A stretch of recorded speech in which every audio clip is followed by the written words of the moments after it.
What do Adin Ross and the biggest jewelry conman of the 19th century have in common? Welcome to episode 21 of our series on the 48 Laws of Power, where we connect a historical story from each chapter to an event in the modern day that happened either in music or some other industry that's popular. Law 21 reads, play a sucker to catch a sucker. Seem dumber than your mark. No one likes feeling stupider than the next person. The trick, then, is to make your victims feel smart, and not just smart, but smarter than you are. Once convinced of this, they'll never suspect you may have ulterior motives. Almost nobody considers Adin Ross as brilliant as he actually is, which strongly worked to his advantage throughout his live streaming career, in particular collaborations. But first, a historical example of some other fake fools. It's 1872, and two men named Philip Arnold and John Slack had just discovered a diamond mine in Wyoming. They were able to get the message to U.S. financier Asbury Harpending, who was in London at the time. The message came from William Ralston, who was the owner of the Bank of California, a trustworthy man, but he was still skeptical and thought it was a joke. He showed the message to Baron Rothschild, another financier, and at the time one of the richest men in the world, telling him it was a joke, but he said, "Don't be too sure about that. America is a very large country. It has furnished the world with many surprises already. Perhaps it has others in store." And with that, he immediately left back to the US. When he got to San Francisco, he met Arnold and Slack, the men who had discovered the mine. They wouldn't give the location, but they had taken a well-respected mining expert to it, and he watched them as they dug up diamonds. In San Francisco, the expert took them to several jewelers who checked them out and said they were worth a fortune. That got everyone super excited and eager to cash in on this diamond mine. So Harpending and Ralston invited Arnold and Slack to come with them to New York, where they would have an even fancier jeweler named Charles Tiffany confirm the value of the diamonds. The prospectors were a little uneasy though. They didn't know if they could trust these city folk, and they were worried that the diamonds might get stolen from them. But Ralston tried to calm them down by giving them $100,000 up front and promising another $300,000 if everything worked out. They agreed, and off they went to New York. When they got there, they had a big meeting with some of the city's top dogs, like generals from the Civil War and a famous newspaper editor. Tiffany checked out the diamonds and confirmed that they were the real deal. Everyone was excited and ready to go. So they wired Rothschild and some other rich men to tell them about the diamond mine and invite them to invest. But they wanted one more test. They asked Arnold and Slack to take another mining expert of their choosing to the site to double check that it was legit. They agreed, but they said they had to go back to San Francisco first. A few weeks later, they met up with a guy named Louis Janin, a top-notch mining expert in San Francisco. Janin was a natural skeptic and was determined to make sure the mine wasn't a scam.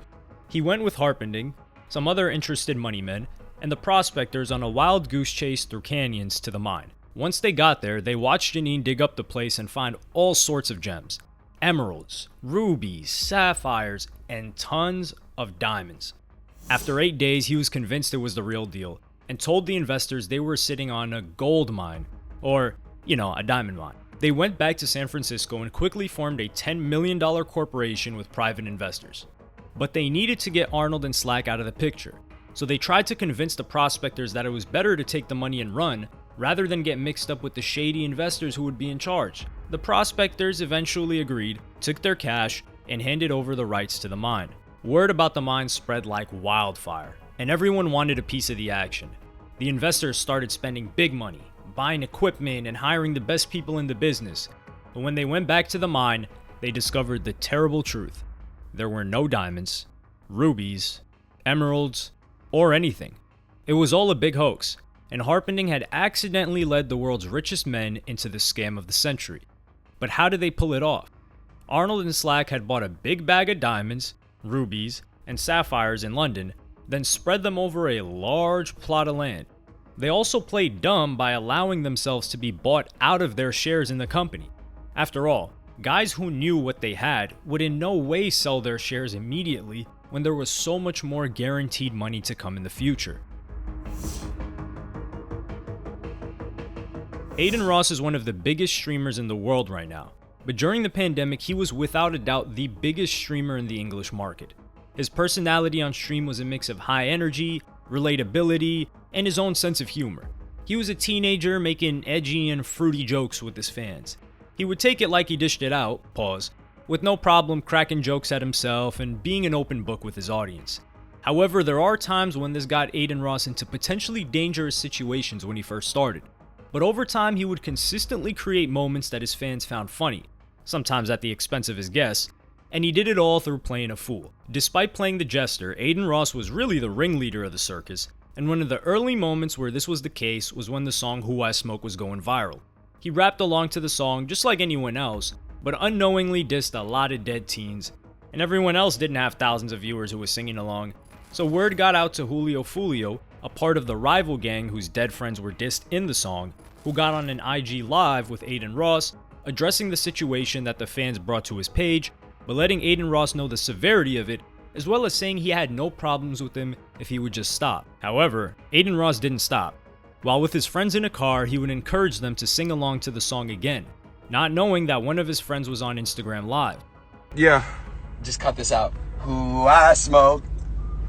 Say it. No! Hell no. You ain't tripping. Look, Adin, I'm not recording. I'm fucking lost. And a lie, bro. Hey, Fulio, come get this nigga before he playing with your top. Which made Fulio look dumb now, and on the internet. So he replied, at Adin Ross, you think this stuff a joke. I tried to be nice and accept your apology. Just remember this. Don't call my phone trying to squash stuff either. It's up. Well, that wasn't the case because they ended up getting on IG Live once again, with Adin Ross apologizing again, with Julio Fulio eventually showing up on an Adin Ross stream at his house.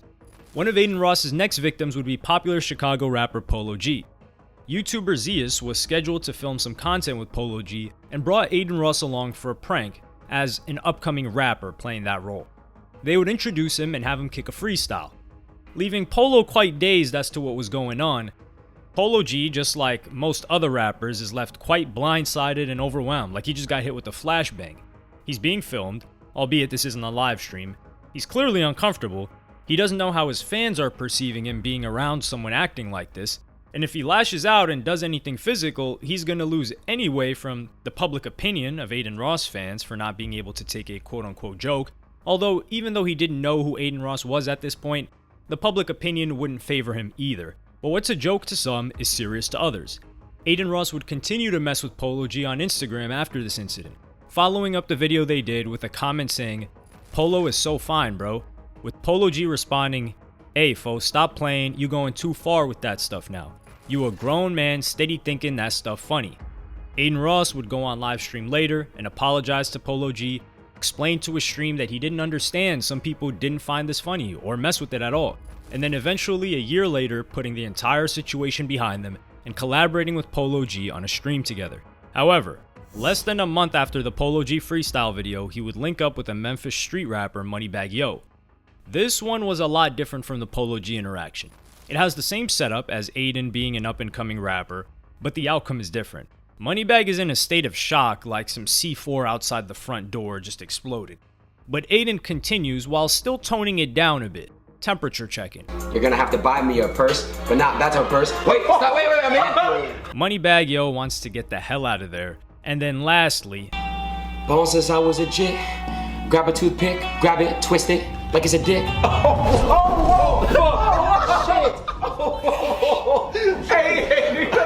Adin Ross went from freestyle, some sus bars about the individual with him, to just in general, and he still wasn't having it. Someone who isn't necessarily a rapper, although has a more successful rap career than the majority of artists ever will, a song eclipsing 150 million views titled Shake, is IShowSpeed. A former collaborator of Adin Ross, he would appear on an E-Date stream with popular Instagram figure Ash Cash, where this infamous clip soon followed. Hey, hold on, wait. All right, but look though, I got a psychological question, okay? Say if we the last two people on Earth and we had to reproduce to make the world continue, would you reproduce with me? No, because that means our kids will have to intertwine, and then their kids. No. Who gonna stop me? I will. Who's gonna stop me? This was the clip that eventually led to an underage Speed getting permanently banned from Twitch soon after, leaving him unable to appear on anybody's Twitch stream since those are the rules on that website. The slight problem with this was that Adin Ross full well knew where this joke was going. I knew where it was going. The chat knew where it was going. The setup of this joke had been done before, not even a week prior, so Adin Ross could have cut him off. Adin knew that this was ban-worthy on Twitch, but he didn't do anything, and just let it play out. Does that mean he wanted Speed to get banned? Of course not. But this wasn't a good situation to put Speed or the guest in. He would just play the fool after and be upset with the ban and apologize to Ashcash for Speed's behavior and comments, but this type of outcome was to be expected when he planned this entire thing. Everyone knows that. Adin Ross did leave many rappers options, albeit limited. The hesitation from Moneybagg Yo and many other rappers who didn't mess with this energy comes from either being on Adin Ross' stream in front of so many people and wondering how that would harm or help their public image, also probably not ever having encountered someone acting like Adin Ross around them, not knowing if Adin is intentionally trying to embarrass them or not, as well as knowing they won't look tough for attacking a young white kid on video. They might just look worse. The only options are to either leave and miss out on the clout, which at that point was an insane amount of clout, play along, which some rappers have done well. Examples are DDG, Ski Mask, Sheck West, Lil Yachty, and more, who already knew about Adin to a degree, or completely lash out and beef with Adin, which would just end up in your comments and DMs flooded with kids saying you can't take a joke. I don't believe Adin Ross was intentionally trying to emasculate or embarrass these rappers. I think he was trying to maximize the content and level of entertainment for his viewers, and acting sus around people who didn't care is not as entertaining as doing it to someone who's from a rough environment that doesn't mess with that at all. Adin Ross' trap card was always innocent. I had no idea. Oh, that bothers you? What I'm doing isn't normal? I'm just a dumb kid. All echoed through his body language, when he was in fact orchestrating everything and anticipating the reactions he was getting, and it worked. The toughest guys in hip-hop couldn't embarrass and get each other in uncomfortable situations like that, but Adin Ross certainly could. Are there ever situations where appearing dumber than you actually are isn't a benefit though? Well, the reversal says the following. To reveal the true nature of your intelligence rarely pays. You should get in the habit of downplaying it at all times. If people inadvertently learn the truth, that you're actually much smarter than you look, they'll admire you more for being discreet than for making your brilliance show. At the start of your climb to the top, of course, you cannot play too stupid. You may want to let your bosses know, in a subtle way, that you're smarter than the competition around you. As you climb the ladder, however, you should to some degree try to dampen your brilliance. There is, however, one situation where it pays to do the opposite, when you can cover up a deception with the show of intelligence. In matter of smarts, as in most things, appearances are what count. If you seem to have authority and knowledge, people will believe what you say. This can be very useful in getting you out of a scrape. Make sure to subscribe so you don't miss any more episodes.